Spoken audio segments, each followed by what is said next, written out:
Hola, hoy abordaremos dos conceptos, el de preferencia revelada y el de demanda individual. Primeramente, lo que hemos aprendido a través del curso, hemos discutido cómo optimizamos nuestro consumo con base en la función de utilidad. De hecho, nuestro problema que hemos trabajado parte de una función de utilidad y una restricción presupuestaria.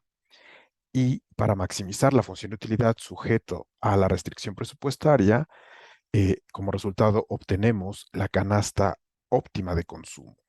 Pero, pregunto, ¿es posible conocer la función de utilidad de cada individuo? Eso es realmente algo difícil. Lo que pregunto ahora es, ¿podemos determinar las preferencias de un individuo si conocemos las elecciones que ha hecho? Partiendo de esta pregunta, podemos decir que podemos conocer la restricción presupuestaria de un individuo y podemos conocer su consumo. El consumo sí se puede conocer a diferencia de la función de utilidad. Y partiendo de la restricción presupuestaria y del consumo, podríamos conocer las preferencias. ¿Es esto posible? Sí o no. De antaño no era posible porque no se contaban con los datos suficientes, pero actualmente tenemos información o podemos tener información sobre un número suficiente de elecciones que se han hecho ante cambios en ingreso y precios de diferentes personas. Entonces, hoy en día, con la tecnología, se puede conocer la restricción presupuestaria de los individuos, se puede conocer su consumo y de allí inferir de algún modo sus preferencias. Y en ello tendríamos reveladas las preferencias de los individuos.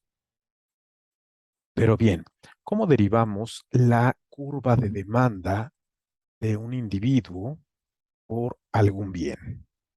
Consideremos este problema que hemos analizado ya varias veces.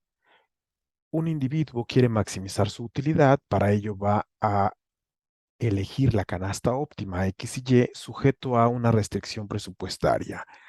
P, precio de X, que le llamo X1 por X, precio Y por Y, igual al ingreso, X y Y son positivas. Como antes, X es vasos de jugo, Y es hamburguesas. Y aquí lo que vamos a hacer es analizar qué le pasa a la cantidad demandada del bien X cuando hay cambios en el precio de X. Concretamente tenemos, observemos estas gráficas.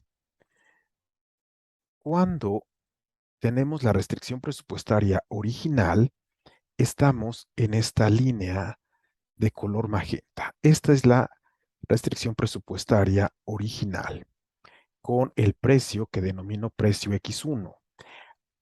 En esta restricción presupuestaria, la canasta óptima es esta que tengo aquí, donde la cantidad óptima es X1. Es decir, al precio X1 le corresponde la cantidad X1.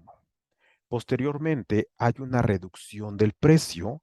Ahora el precio es precio X2. Aquí tenemos la reducción, cómo se va indicando, precio de X1, precio X mayor a precio X2, mayor a precio X3. Tenemos una reducción del precio donde tenemos ahora precio X2 y le corresponde la restricción presupuestaria verde. En la restricción presupuestaria verde, la canasta óptima es la que ahí señalamos y al precio X2 le corresponde la cantidad de X igual a X2. Posteriormente hay una reducción de precio aún mayor donde llegamos al precio X3 y la restricción presupuestaria correspondiente es la línea azul y en esa línea azul la canasta óptima es la canasta que tengo aquí donde la cantidad óptima de X es X3. Es decir, al precio X3 que es menor tengo la cantidad de X igual a X3. Como podemos darnos cuenta, la gráfica de arriba nos indica la canasta óptima para cada restricción presupuestaria. Y esto nos lleva a la gráfica que tenemos abajo, que es la curva de demanda del bien X. A cada precio de X, a un precio mayor, le corresponde una cantidad baja de X, como lo establece esta flecha rosa. Conforme el precio va bajando, la cantidad demandada de X es más grande y tenemos entonces la curva de demanda individual por vasos de jugo. Hay que hacer notar que las canastas óptimas, cuando la restricción presupuestaria va cambiando debido al cambio en precio de X, la canasta óptima también va cambiando. Y esta línea negra que une a las canastas óptimas se le llama curva precio-consumo. La analizaremos posteriormente. Entonces, ¿cómo obtenemos la curva de demanda? La obtenemos, en este caso, la demanda de X con la cantidad de óptima de X a diferentes niveles de precio. Y tenemos una demanda de pendiente negativa que tiene características particulares. La caída del precio de un bien puede aumentar el consumo de ambos bienes, ya que aumenta la cantidad de compra del consumidor. Son las propiedades de la curva de demanda? Cambios en la demanda nos llevan a cambios en la utilidad. Si el precio disminuye, la utilidad aumenta. Si el precio disminuye, el poder de compra del consumidor aumenta. En cada punto de la curva de demanda, el individuo maximiza su utilidad al satisfacer la condición de optimalidad, es decir, la demanda de un individuo está asociada a una canasta óptima y cambios en el ingreso implican que un aumento en el ingreso, la curva de demanda se expande. Cuando tienes un mayor ingreso, tu curva de demanda se expande. Con el mismo precio, puedes adquirir una mayor cantidad de bienes de X. Y tenemos también aquí la curva de ingreso-consumo, que es esta línea roja que aquí tenemos. ¿Y qué nos indica? Cuando el ingreso aumenta, el consumo, las canastas óptimas tienen más cantidades de los diferentes bienes. Y tenemos un bien normal definido como un bien normal se da cuando la cantidad demandada de un bien se incrementa con el ingreso. Y un bien inferior se tiene cuando la cantidad demandada de un bien se reduce con el ingreso. Piensen por favor en ejemplos de bienes normales y bienes inferiores. Y tenemos también el concepto de la curva de Engel que relaciona al ingreso con la cantidad consumida o demandada de un bien.